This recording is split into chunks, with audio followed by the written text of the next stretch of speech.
Thus, although Green confidently asserts there remains little doubt that this custom of formal receptions formed the background of this teaching in 1 Thessalonians 4, we must agree with Mallarby that to understand Paul's use of apantesis as an allusion to the formal reception of a visiting dignitary is improbable on a number of counts.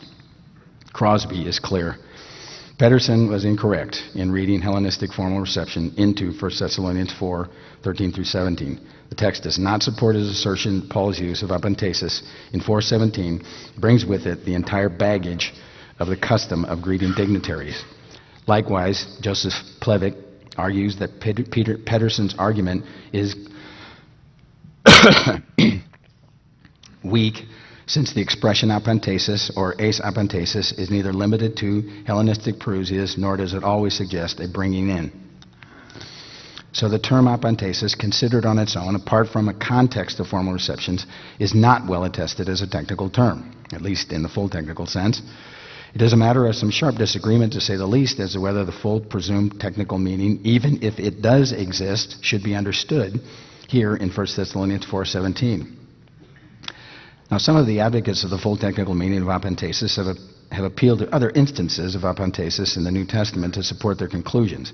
There are only two such contexts: Matthew 25, verses 6 and 10, in the parable of the 10 virgins, and Acts 28:15, in describing Paul's reception by the Christians in Rome.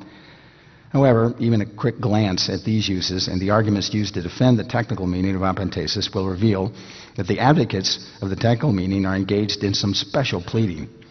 Neither the meeting in Acts 28:15 nor that of the bridesmaids and the bridegroom in Matthew 25 have any of the formal features of the Hellenistic formal reception of a visiting dignitary.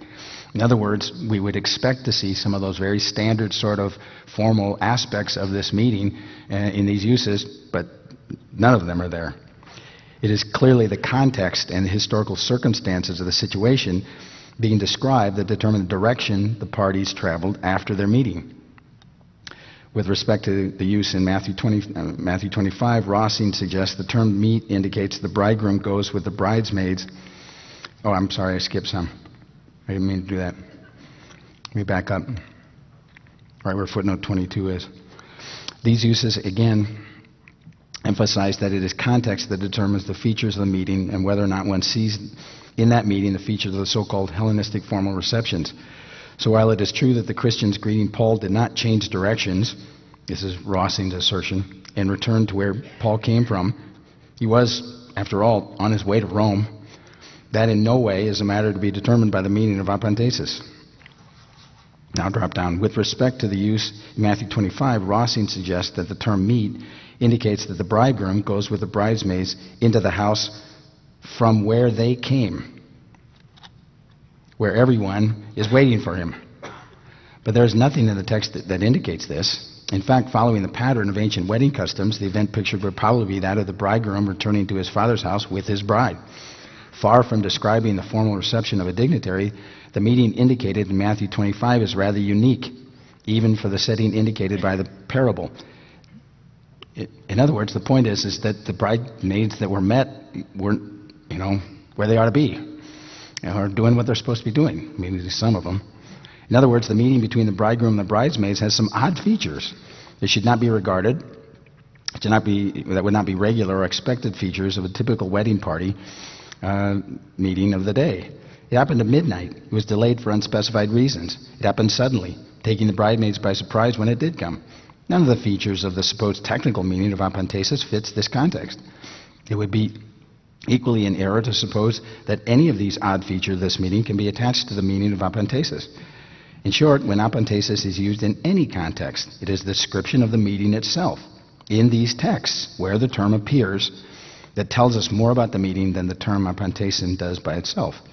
It is clear that the use of the term in context in passages as Acts 28 and Matthew 25 tells us way more about the nature of those meetings than any supposed technical uses or associations of the term may or may not have had. In short, far from supporting the idea that the technical meaning of apantesis helps us understand the nature of these meetings, these examples tell us to pay close attention to the context. But perhaps in examining the context of 1 Thessalonians, we should be discovering that Paul is using instances of supposedly imperial cult language anti-imperial rhetoric, as Witherington suggests. Now, I should say, by the way, that I'm switching here rather quickly in the paper to another point, that this is one of those kind of things where, this just came up and I had to work it into the paper in some fashion. But Ben Witherington and his critique of dispensationalism and critique of dispensational theology in a book that I reference in the notes there is suggesting that what we really have in the entirety of 1 Thessalonians 4, particularly in 4 and 5, particularly in these contexts, is again, it's a subtle undermining of the empire. In other words, that there's this sort of coded language that's being used. Well, I explained this partially. I frankly find this sort of scholarship tiresome. If accepted, it would mean that only those who are able to penetrate into the deeper nuances and deeper meaning of Paul's loaded language, so as to pick up the associations, political and social, of the terms, would be able to really know what he meant, or what the Thessalonians would or would not have understood by the deep or loaded or nearly coded terms. After a close reading of the context in 1 Thessalonians 4, I find it a very dubious assertion to say, as Witherington does, that in his answers to the Thessalonians regarding the fate of the Thessalonian Christian dead, surely this is the point of 1 Thessalonians 4, 13 through 17, Paul is really on some deeper level, which only Witherington or N.T. Wright or other scholars will see, is actually, quote, busily deconstructing the extant pagan value system. Did you know that's what Paul was doing there? It was a process of deconstructing the value system of the Roman Empire. Really. Paul was expressing his opposition to Caesar in an effort to subvert Caesar's empire. Witherington wants us to see this anti-imperial cult language, this anti-imperial rhetoric, because it would support the idea that apantesis is actually one of those loaded terms, loaded again with the technical meaning of visiting dignitary. Ha! Take that, Caesar. Jesus is our coming Lord, which the Thessalonians would have instantly understood as subversive.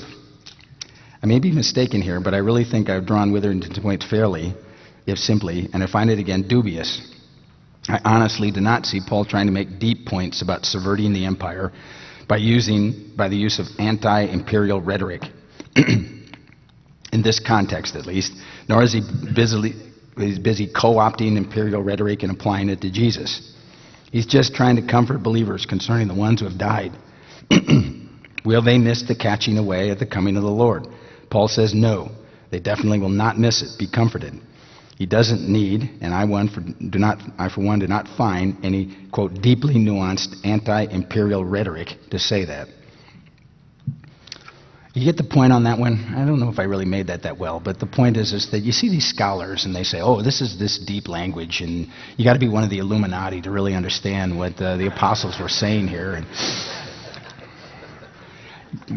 I spent 9 hard years on Greek to figure out so I could read this stuff, and now you're telling me that I have to go one code more?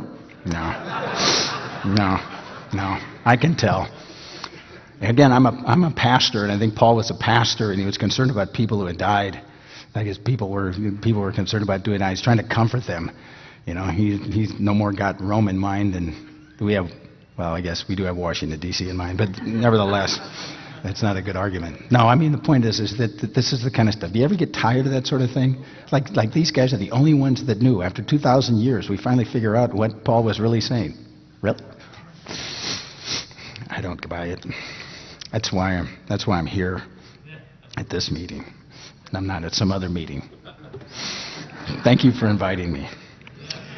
We may conclude, therefore, that since the term apantesis on its own does not automatically indicate that Paul had the formal reception of a dignitary in mind, we may not, as Green suggests, quote, assume that the Thessalonians would have understood, on the basis of some purported technical meaning of apantesis, that the Lord would continue his parousia until he arrived at the final destination of the city or earth.